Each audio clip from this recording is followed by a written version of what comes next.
या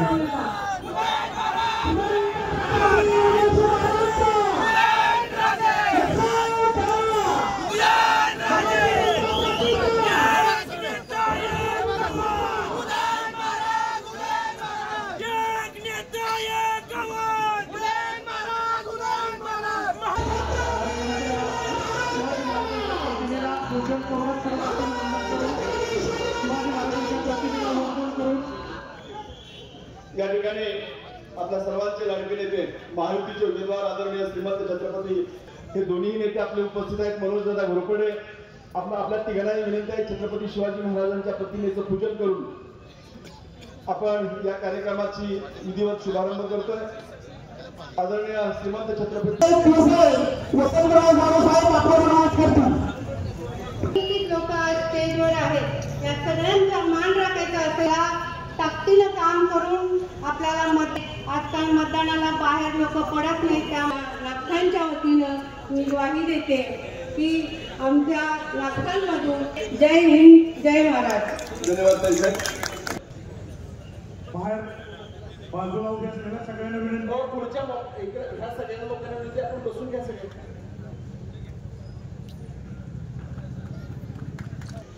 नाना चेअरमन अजिंक्यदादा सहकारी साखर कारखाना यांच्या हस्ते हा सत्कार व्हावा विनंती आहे।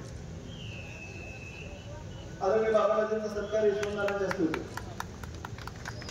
श्री मोहिते संजय मोहिते यांच्या हस्ते व्हावा अशी विनंती आहे।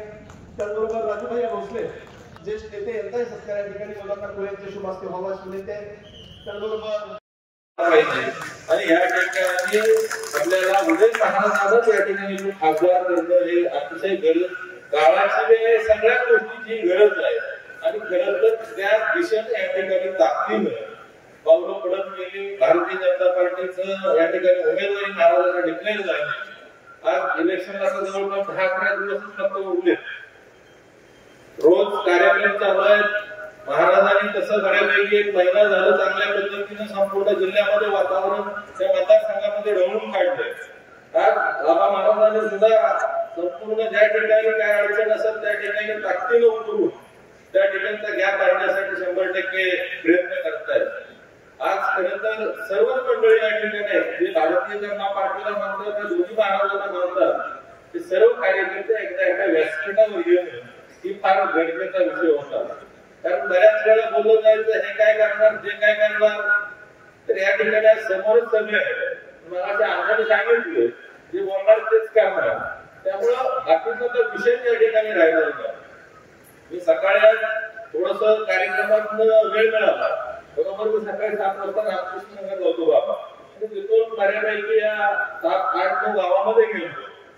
त्या ठिकाणी गेल्यानंतर लोक आपली वाट बघतायत की या ठिकाणी आम्हाला 100% ताकदीनं या वेळेला महाराजांचं काम करायचंय। बाबांच्याकडून सुद्धा त्या पद्धतीनं ताकदीनं आम्हाला सांगण्यात आलेलं आहे आणि आम्हाला प्रत्येक गाव 95%च्या पुढे कसं नेता येईल या दृष्टिकोनातून या ठिकाणी ताकदीनं ही मंडळी फक्त थोडस तिथं बाबा असतील महाराज असतील आपण सर्वांनी जाऊन त्या ठिकाणी बसणं गरजेचं आहे, सर्वांना एकत्र आणणं गरजेचं आहे। आणि त्या माध्यमातून फार मोठ्या मताधिक्य या ठिकाणी या सातारा संपूर्ण तालुक्यामध्ये मग जो काय कोरेगाव विधानसभेचा भाग असेल काय कराडचा भाग असेल त्याच पद्धतीने सातारा जाऊनचा भाग असेल यामध्ये 100% यावेळेला इतिहास होईल। जसं माड्याचा इतिहास त्या ठिकाणी माळशिरस मतदारसंघ एकटा बदलतो त्या पद्धतीने या ठिकाणी संपूर्ण जिल्ह्यामध्ये तर मतदान मिळणारच आहे, पण या ठिकाणी सातारा तालुक्यामध्ये फार मोठ्या मताधिक्य या ठिकाणी आपल्याला मिळू शकतं। आणि त्यासाठी आपण सर्वच कार्यकर्त्यांनी या ठिकाणी धन मन धन अर्पण करून येणारे भाग या ठिकाणी महाराजांसाठी श्रीनाबाबांसाठी आणि पार्टीसाठी आपल्याला इथे देणं गरजेचं आहे। आज आपण बघतोय ही काही गल्लीतली निवडणूक नाही, आज देशाचं भवितव्य ठरवणारी ही लोकसभेची निवडणूक आहे। आज मोदींच्या सारखा एक अतिशय जागतिक लेवलचा नेता या ठिकाणी तिसऱ्यांदा पंतप्रधान होणार आहे आणि तिसऱ्यांदा पंतप्रधान झाल्यानंतर या ठिकाणी खऱ्या अर्थानं जे काही 2047 ला मोदींनी स्वप्न बघितलंय की भारत देश हा एक विकसित राष्ट्र म्हणून या ठिकाणी जगामध्ये उदयाला आलं पाहिजे आणि त्या दृष्टिकोनातून या 5 वर्षांमध्ये त्या विकसित भारताचा पाया या ठिकाणी या 5 वर्षांमध्ये रचला जाणार आहे। त्यामुळे आज आपण बघतोय कुठं तरी काहीतरी आरोप केले जातात, काहीतरी सांगितलं जातं, लोकांना काहीतरी बोलवलं जातं, काहीतरी नरेटिव्ह पसरवली जातात. परंतु या ठिकाणी या राजकारणाला आपण पहिल्या दिवसापासून या ठिकाणी जन्माला आल्यापासून ओळखत असतो. या ठिकाणी जर आपण बघितलं तर समोरचे उमेदवार सुद्धा काय फार दुसऱ्या बंगालासारखे नाही.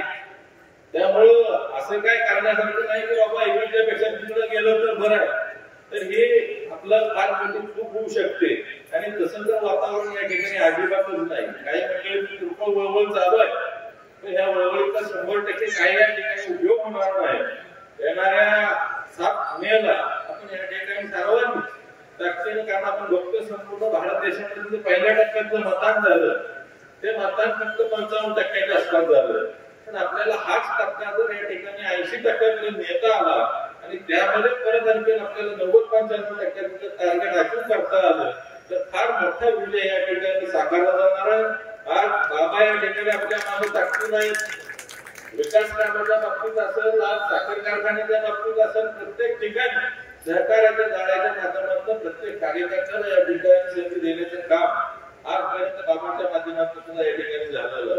आज प्रत्येक कार्यकर्त्याला ताकद देण्याचं काम या ठिकाणी झालं आणि इथून पुढच्या काळामध्ये सुद्धा आज अगदी आजीच्या कार्याला आपण बघितलं मेळाव्यामध्ये अगदी त्या ठिकाणी शिवाजी महाराजांची शपथ घेऊन या ठिकाणी पुढच्या काळामध्ये प्रत्येक कार्यकर्त्याला न्याय देऊ अशा पद्धतीची भूमिका या ठिकाणी या दोन्ही राज्यांनी घेतलेली आहे आणि त्या माध्यमातून येणाऱ्या काळामध्ये 100% आपलं सोनं होणार आहे एवढंच या ठिकाणी सांगतो. आणि भगिनींनो, बंधूंनो, आताच जगदीश दादा, मनोज दादा यांनी आपल्याला बरंचसं मार्गदर्शन केलंय आणि त्यांनी आपल्याला एक गोष्ट जी प्रकर्षानं सांगितली जी या निवडणुकीतलं मला वाटतं मतदार म्हणून आपलं सगळ्यांचं म्हणजे केंद्रबिंदू असलं पाहिजे ते म्हणजे ही लोकसभा देशाच्या भवितव्याची आहे. ही निवडणूक देशाच्या भवितव्याची हे लक्षात घ्या.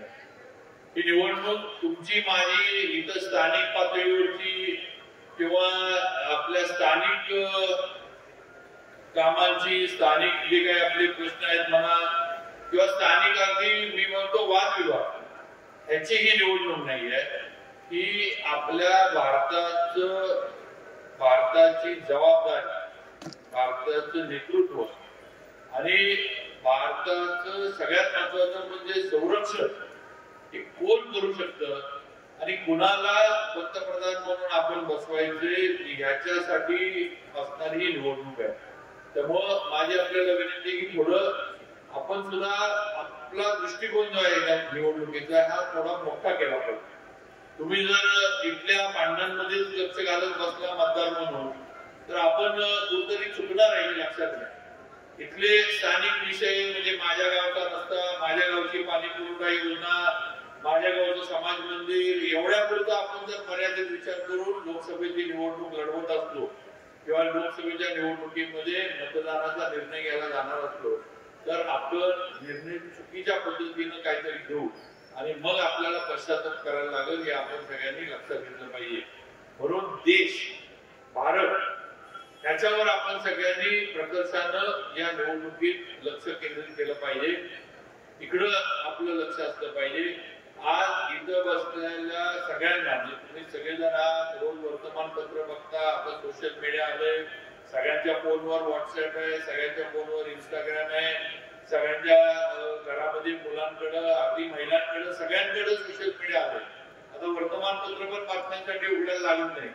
पण या सगळ्या ह्याच्यात तुम्ही जे काही आपण टीव्हीवर सगळीकडे बघतो इथं बसलेल्या एकानं मला उठून सांगावं की नरेंद्र मोदी हे देशाचे पंतप्रधान होणार नाहीत असं या निवडणुकीचं चित्र आहे. दाखवा. कुणाच्या तरी मनामध्ये ही शंका आहे का? देशाचे पंतप्रधान हे नरेंद्र मोदीच होणार आहेत आणि लोकसभेमध्ये भारतीय जनता पार्टी आणि इतर पक्षांचं सरकार येणार आहे. ही काळ्या दगडावरची रेष आहे. त्यात मी काय खोटं बोलतोय का तुम्ही सांगा. अरे मग असं असताना एवढं आपल्याला सगळं दिसत असताना, एवढं आपल्याला सगळं देशाचं वातावरण कळत असताना प्रवाहाच्या विरोधात आपण विचार तरी कशाला करायचा हा माझा तुम्हाला सगळ्यांना प्रश्न आहे. आज देशाचा प्रवास कुठं चाललाय बघा. देशाच्या मता किंवा देशाच्या नागरिकांनी काय निर्णय केलाय.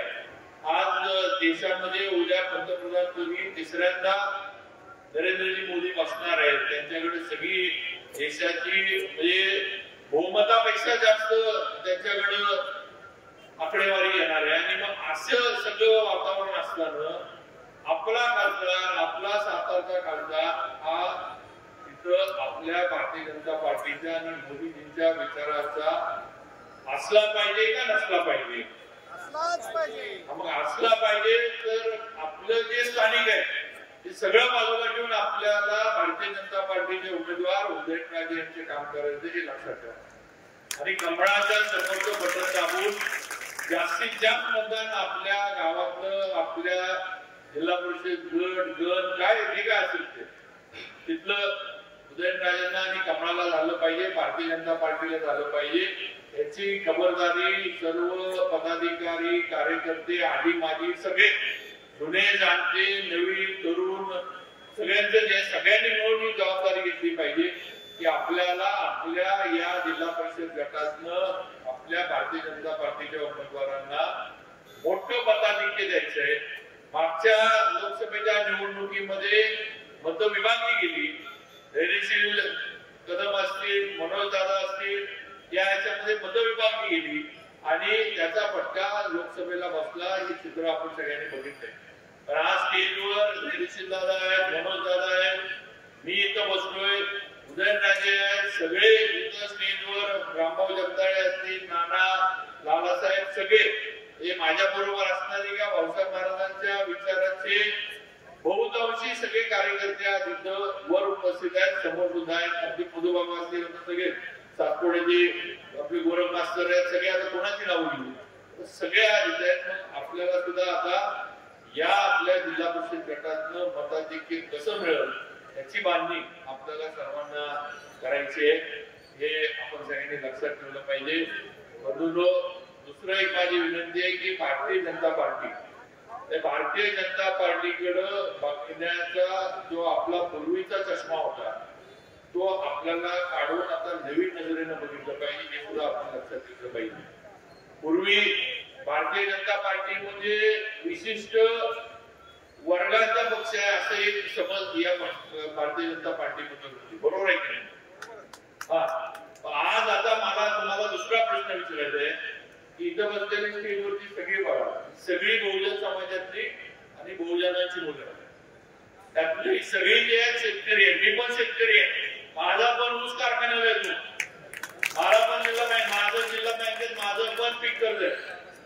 मी आमदार असलो तरी मी पण शेतकरी. तेव्हा आम्ही सगळी शेतकऱ्यांची मुलं आहे आणि सगळे भारतीय जनता पार्टीवर थोडक्यात आम्ही कोणाचे प्रतिनिधी झालो. आम्ही तुमचेच प्रतिनिधी झालो ना. त्यामुळं जे बाकीचं जे सांगितलं जात आहे काँग्रेसच्या लोकांकडनं राष्ट्रवादीच्या लोकांकडनं की भारतीय जनता पार्टी म्हणजे एक विशिष्ट लोकांचा पक्ष आहे तर आपल्या बहुजन समाजाला सामावून घेतलं जात नाही. हे स्टेजवर बसलेल्या पदाधिकाऱ्यांच्याकडनं तुम्हाला लक्षात येईल की हे दादांचं मोठं आहे. आज बहुजन समाजाची सगळी प्रत्येक जण हा सर्वसामान्य कुटुंबातनं मोठा झालेला इथं बसलेला प्रत्येक पदाधिकारी आणि हा प्रत्येक पदाधिकारी इथं का येऊन बसू शकला का तर भारतीय जनता पार्टीनं त्याला ताकद दिली. त्याला तेवढं विकास कामं करण्यासाठी जसं आता धैर्यशीलला म्हणले इकडे काय काय त्यांनी निधी टाकला त्यांनी मनोजदादांनी टाकला म्हणून आज ही ताकद त्यांची निर्माण झाली. हे सुद्धा आपण सगळ्यांनी लक्षात ठेवलं पाहिजे. अजिंक्यतारा कारखान्याला भरायला लागला असता 150 कोटी रुपये जर भरायला लागला तर दावा तुम्ही एक कारखाना चालवताय तर कारखाना सुरू करता आला असताना तुम्ही सांगा किती 150 कोटीची नोटीस कारखाना सुरू करता आला नसता हा इन्कम टॅक्स भरायला लागला असला तर 150 कोटीचा इन्कम टॅक्स भरा आणि पुढे काय करायचंय. उसाचे पैसे कुठं द्यायचे पगार कुठं द्यायचा. जिल्हा बँकेतनं जे कर्ज उचलले ते फेडायचं कसं. हे एवढं असताना जी लोक ही काँग्रेस विचाराची लोक म्हणत होती की भाजपला सहकार काय करतो आणि अमित शहा सरकार मंत्री झाले त्यांना सहकारातलं काय काढणार आहे. मी तुम्हाला स्पष्टपणे सांगतो आणि जबाबदारीने सांगतो 2 बैठकांमध्ये अमित शहानी सर्व सहकारी साखर कारखानदारीवरचे इन्कम टॅक्स पूर्णपणे माफ करून दिले. किती 2 बैठका आणि नुसतं निर्णय घेतला नाही तर दिल्लीच्या संसदेमध्ये विषय आणून त्याला मान्यता दिली आणि त्या निर्णयाची अंमलबजावणी झाली. आज महाराष्ट्रातला प्रत्येक सहकारी साखर कारखाना हा या इन्कम टॅक्सच्या याच्यातून मुक्त झाला ही वस्तुस्थिती आहे. नाहीतर 150 कोटीला जमिनी सकट आणि संचालक मंडळ सकट आमच्या सकट जरी नाना सकट पाऊस सकट आमचा लिलाव जरी केला असताना तरी तुम्हाला कारखाना सुरू करता आला नसता. हे मी तर ठामपणे सांगतो. ही वस्तुस्थिती होती आणि हे काँग्रेसच्या काळात पण प्रयत्न झाले होते. काँग्रेसचे पंतप्रधान असताना मनमोहन सिंग असताना पी चिदंबरम ज्यावेळेला अर्थमंत्री होते त्यावेळेला पण प्रयत्न झाले होते. आज आम्ही कारखान्यांकडनं जे हरीश साळवेची फी भरायला कारखान्यांनी वर्गाला काढून दिला होता. हरीश साळवे इंग्लंडला राहतात. इंग्लंडवरनं भारतात यायची आमची केस लढायला आम्ही कारखान्यांनी वर्गणी काढून दिली होती साखर संघाच्या थ्रू किंवा 5 जजच्या बेंचवर सुप्रीम कोर्टात केस लढवायची म्हणून. तरी निकाल कारखान्यांच्या बाजूने होऊ शकला नाही. ही वस्तुस्थिती आहे.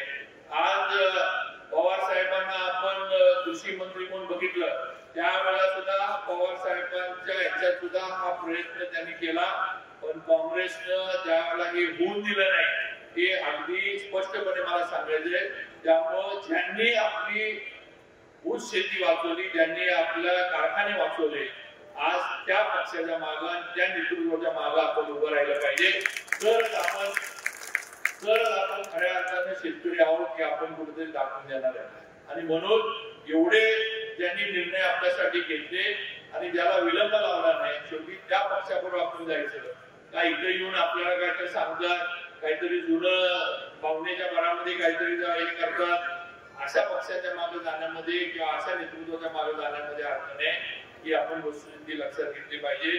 मला एक दुसरा प्रश्न आपल्याला विचारायचा आहे. भाऊसाहेब महाराजांना जाऊन 19 वर्ष झाली. किती? 19 वर्ष. आज इथं बसलेल्या कुणाला भाऊसाहेब महाराज आठवत नाही सांगा. एक तर जरी मानून आहे की त्याच्या मनात भाऊसाहेब महाराजांची आठवण नाही. सगळ्यांना आठवत बरोबर आहे की नाही. आज मला काल परवा मला एका माझ्या जावळीतल्या एकानं फ्लेक्स पाठवला होता राष्ट्रवादी काँग्रेसचा महाविकास आघाडीचा याचा. त्याच्यावर भाऊसाहेब महाराजांचा फोटो टाकला. ठीक आहे. महाराज जिल्ह्याचे नेते होते महाराज राज्याचे नेते होते. तुम्ही पण महाराजांचं राजकारण बघितले. तुम्हीच महाराजांचं राजकारण सुरू केलं घडवलं सगळं केलं. 78 साली तुम्हीच सगळ्यांनी महाराजांना साथ दिली आणि म्हणून आज हे सगळं इथपर्यंत आपण सगळी वाटचाल करत आलोय. माझा एक प्रश्न आहे. नाना इथं आहे रामभाऊ जगदाळे आहे. जुनी सगळी माणसं बऱ्यापैकी भाऊसाहेब महाराजांबरोबर असणारी आता पाटील आहेत इसरायचे सगळे आहेत. सगळी मंडळी महाराजांबरोबर सगळ्यांनी काम केले. ज्या वेळेला महाराज राष्ट्रवादी काँग्रेसचं सरकार आलं ज्या वेळेला महाराज आमदार होते माझा एकच या महाविकास आघाडीला आणि त्यांच्या सगळे जे पदाधिकारी त्यांचा प्रश्न आहे की त्यावेळेला राजू लोंगारे पण आमचं येतात. ठीक आहे. तेव्हा मी मधल्या याच्यामध्ये वेगळ्या मार्गाने होतो. राजू लोंगारे पण इथे पण त्यावेळेला माझा एकच प्रश्न आहे की भाऊसाहेब महाराजांना मंत्रिमंडळातनं बाहेर राष्ट्रवादी काँग्रेसनं का ठेवलं. एवढं उत्तर सातारकरांना मला वाटतं राष्ट्रवादी काँग्रेसनं दिलं पाहिजे.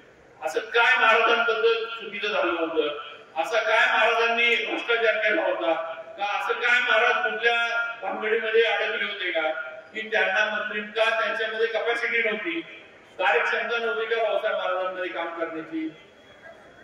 मुख्यमंत्री झाले असते तर महाराज हे खरं आहे महाराज जर काँग्रेसमध्ये राहिले असते तर महाराज हे मुख्यमंत्र्याच्या याच्यामध्ये आले असते. विलासराव देशमुख त्यावेळेला मुख्यमंत्री झाले आणि महाराज इथे राष्ट्रवादीत प्रवेश केला आणि नंतर राष्ट्रवादीनं महाराजांना पूर्णपणे बाजूला टाकून दिलं आणि नंतर महाराजांचं निवडणुकीच्या आधी मिलन झालं ही वस्तू तिथे याचा विचार करा. तुम्ही आज महाराजांचे फोटो वापरता त्यावेळेला तुम्हाला भाऊसाहेब महाराजांना जिल्ह्याचं नेते किंवा जिल्ह्याचं पालकमंत्री पद देण्याचं एवढी पण तुम्हाला हे नव्हती किंवा राज्यामध्ये कुठं ती करण्याची नव्हती. पण या महाविकास आघाडीला आज भाऊसाहेब महाराजांचा फोटो वापरण्याचा अधिकार आहे का. आज मी भाजपमध्ये गेलो ते म्हणते की शिवेंद्रराजे भाजपमध्ये गेले, त्यांची 4थी टर्म आहे, त्यांना उलट मंत्री केलं. पण आमचं सरकार झालं नाही. पहिले 2 वर्ष आम्ही बघतच बसलो होतो, नुसतं आम्ही विरोधातच होतो. आणि नंतर यावर सरकार देवेंद्र फडणवीसांनी सगळं जे काही करायचं ते करून आणलं. त्यावेळेला एकनाथ शिंदे साहेबांना मुख्यमंत्री केलं. भाजपच्या आमच्या सगळ्यांना सांगितलं की आपल्याला थांबायला लागणार आहे, की एवढा मोठा निर्णय घेऊन शिवसेनेचा इकडं आले, एवढा मोठा त्यांच्यावर दबाव असून ते आधी आपल्याला त्यांना न्याय द्यायला लागणार आहे. त्यांच्याबरोबर आपण मोठा पक्ष जरी असलो तरी आपल्याला त्यांच्याबरोबर राहायला लागलं. पण ते म्हणजे आम्ही शब्द देतो की तुमच्या सगळ्यांची मतदारसंघाची विकास कामं ही गतीनं आम्ही करून देऊ. तेव्हा आम्ही कुणीही आग्रह मंत्रिपदासाठी केला नाही किंवा मला मंत्री झालं पाहिजे, मी निघालो, मी थांबत नाही, असलं कुणी नाही. आम्ही सगळ्यांनी ही भूमिका घेतली की एकनाथ शिंदे साहेब आज एवढा मोठा निर्णय घेऊन बाहेर पडले, म्हणल्यावर आपण सुद्धा पक्ष म्हणून आपली जबाबदारी आहे, मोठा पक्ष म्हणून जबाबदारी आहे की त्यांच्याबरोबर आपण राहायचं. तर काहीतरी एकामेकाला सांगू नये, आधी बाबांना मंत्री करायचे आणि त्यांनाही व्हायचे म्हणून दोघे एकत्र आले. ते पण सांगतो आमची दोघांची कुठेही आम्ही दोघं पण इथे स्टेजवर स्पष्ट उघड बोलतो, आमची दोघांची कुठेही खाजगीत बैठक झालेली नाही. आम्ही दोघांनी खाजगीत कुठेही करार काही केलेला नाही. आम्ही कुठेही बसून जे काही लोक मी परवा पण काय तर बोललो की भाऊ पुण्यात भेटतात, मुंबईत भेटतात, तुम्हाला काही माहित नाही, अशी बोलणारी काही जण असतात. ती काय माहित नसणाऱ्यांनाच काय माहित दिसतं. असल्याचं आम्ही आज एकत्र आहोत. आम्ही भारतीय जनता पार्टीचे पदाधिकारी आहोत. आम्ही पक्षासाठी आणि नरेंद्र मोदींसाठी आम्ही एकत्र आलोय, एकत्र काम करतोय. आणि उमेदवार म्हणून ज्यावेळेला उदयनराजेंचं नाव पार्टीकडनं घोषित झालं तेव्हापासून त्यांना निवडून आणण्यासाठी आम्ही सर्वजण भले मागं संघर्षातनं आम्ही गेलो असतो तरी आम्ही पार्टीशी प्रामाणिकपणे काम करण्याचं निर्णय केलाय, निश्चय केलाय. आणि पक्षाची प्रामाणिक राहून काम करायचं या भूमिकेतनं आम्ही सगळेजण एकत्र आहोत. त्याच्यामध्ये राजकीय स्वार्थ ना त्यांचा आहे ना माझा आहे. माझी तर निवडणूक पुढे आहे, माझी अजून निवडणूक यायला 5-6 महिने आहेत, अजून काय घडामोडी होतात माहित नाही. पण असलं कुठलंही कोणी सांगत असलं तर कृपा करून असल्या गोष्टीवर विश्वास ठेवू नका. असलं काही नाही. फक्त आणि फक्त भारतीय जनता पार्टी आणि मोदीजींना आपण ताकद द्यायची आहे. त्यांच्या भाषणात नुकताच शिवेंद्रराजांनी व्यक्त केला. त्यावेळेस आपण एका दिशेने एका विकासाच्या दृष्टीने वाटचाल करतो. त्यावेळेस वाटचाल करत असताना सर्वसामान्य माणसाला तळहाताचा थोडा समजून जेव्हा आपण त्यांना त्याची जपणूक करतो त्यावेळेस जेव्हा पोटपावती मिळत नाही त्या वेदना वेगळ्याच असतात. कारण की राजकारणात समाजकारण करत असताना या संपूर्ण या जिल्ह्याच्या जडणघडण्यात विलास काका असतील, अमरसिंग गांधी असतील, या लोकांचा संपूर्ण अनेक त्या काळातले आमदार असतील तर प्रामुख्याने या लोकांचा मोठ्या प्रमाणावरती जडणघडण्यात संपूर्ण सिंहाचा वाटा होता. ते या ठिकाणी प्रमोद कल असं वाटतं. पण मात्र हा संपूर्ण जो परिसर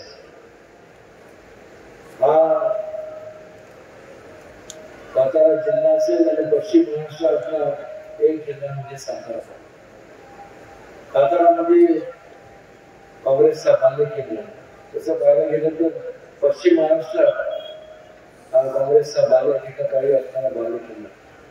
मग असं नेमकं काय घडलं की आज संपूर्ण पश्चिम महाराष्ट्रात आज परिवर्तन घडलं आणि मोठ्या प्रमाणावरती परिवर्तन झाल्यानंतर आज हा काँग्रेसचा बालेकिल्ला जो एका काळी होता तो नाहीसा झाला. त्याचं कारण म्हणजे जेव्हा आपण आपल्याबरोबर असणाऱ्या लोकांची आपल्याबरोबर असणाऱ्या लोकांची जेव्हा कदर करत नाही आणि ग्रेट देतो आणि यूज अँड थ्रो त्याला म्हणतो की वेळ अनुसार आपण जवळ करतो आणि जसं वेळ निवडून गेली त्यावेळेस त्यांना बाजूला करतो. असंच त्यावेळेस घडलं.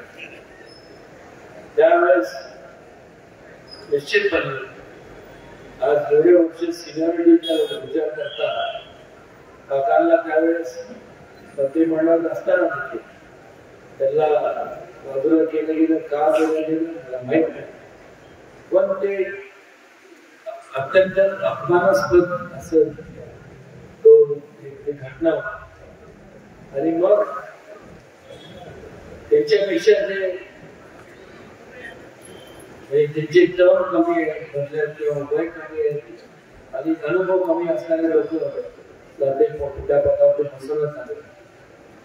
आपण एक समजून घेतलं पाहिजे की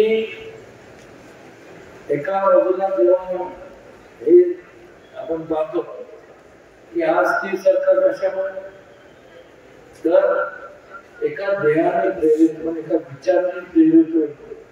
आज संपूर्ण भारतीय जनता पक्षाने मित्र पक्ष एकत्र आले, प्रगतीच्या दिशेने वाटचाल करतात.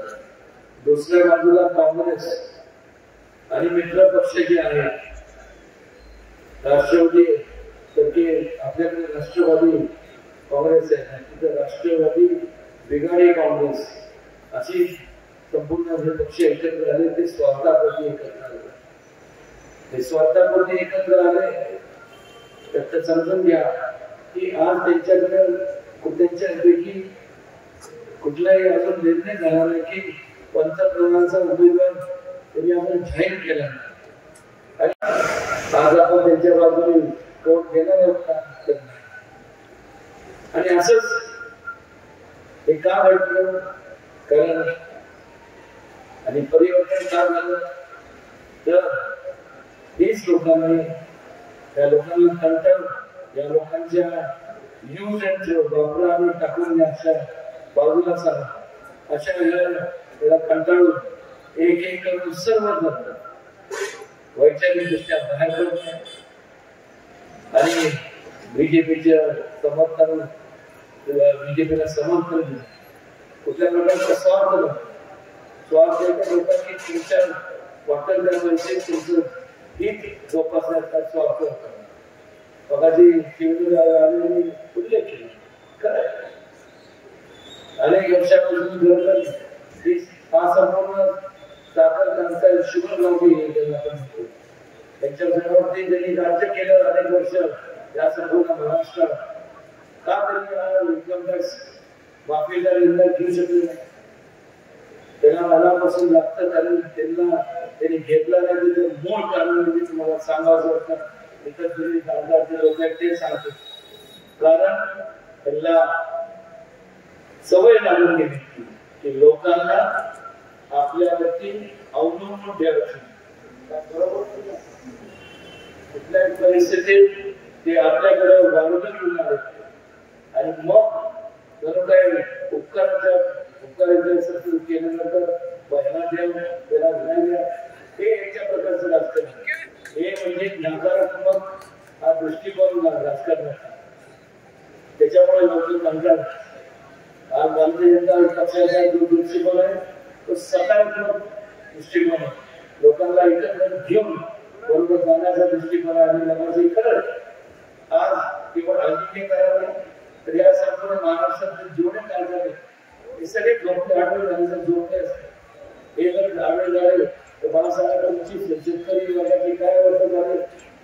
आणि त्यामुळे हा निर्णय जो घेतण्यात आला त्या स्वार्थ काय त्या स्वार्थ एकच होता की तुमचं हित जोपासण्याचा स्वार्थ होता. आणि त्यामुळे संपूर्ण या जिल्ह्यात ह्या संपूर्ण सगळ्यांनी भारतीय जनता पक्षामध्ये पाठिंबा दर्शवला. हे करत असताना मगाशी शिवरायांनी म्हणाले की तुम्हाला वाटत असेल आम्ही तिकडे भेटतो आम्ही कुठे भेटलो नाही भेटलो तरी एक मात्र बरं झालं. कुठं लांब भेटण्यापेक्षा आमचा दोघांचा पेट्रोलचा डिझेलचा खर्च नसून आम्ही दोघं राहतो 100 मीटरच्या अंतरावर राहतो त्यामुळे त्या ठिकाणी आमची दररोज भेट होऊन जाईल. आणि खरोखर आणि त्यांना ते पाहायला आपल्या बैठकीला तुम्ही येत करा. दररोज त्या ठिकाणी आपण एक 4 तासाचा कार्यक्रम घेऊ. पण मात्र एक त्याबरोबर का असं एक वर्ष जसं जातात तसं तुम्ही तरुण होत नाही. अपवाद फक्त मीच आहे. पण नंतर तुम्हाला सांगतो.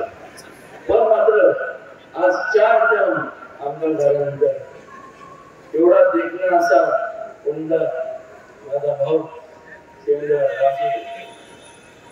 ज्या वेळेस त्यांनी ताळी वाजवली त्यावेळेस मला मस्त एकच यांनी जे पण स्वीकार म्हणजे पण ठेवलंय त्या पणात यांची मुक्तता करण्यात यावी. आणि मी तुम्हाला सांगतो या पुढच्या काळात हे आमदार असणारच केवळ आमदार नाही तर नामदार जाणार होणार. आणि पुन्हा तो चिकना चेहरा तुमच्या समोर आला पाहिजे. दाढी नसणारा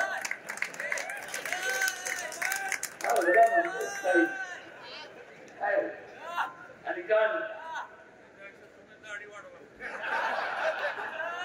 एक करा नाही तुमच्या मनात नाही मला माहित आहे. पण कृपया करून निवडणुकीत मला पाठिंबा जर दर्शवत नाही तर त्याशिवाय त्या झाडात नाही. आणि असं तुम्ही करणार नाही हे मला सांगत आहे. एक जरा गमतीचा भाग पण एक सांगतो की काय अर्थ आहे या संपूर्ण केंद्र शासनाच्या माध्यमातून मिळणारे निधी उपलब्ध मोठ्या प्रमाणात जे आमदार शिवेंद्रराजे आणि संपूर्ण जिल्ह्यातले जे म्हणून त्या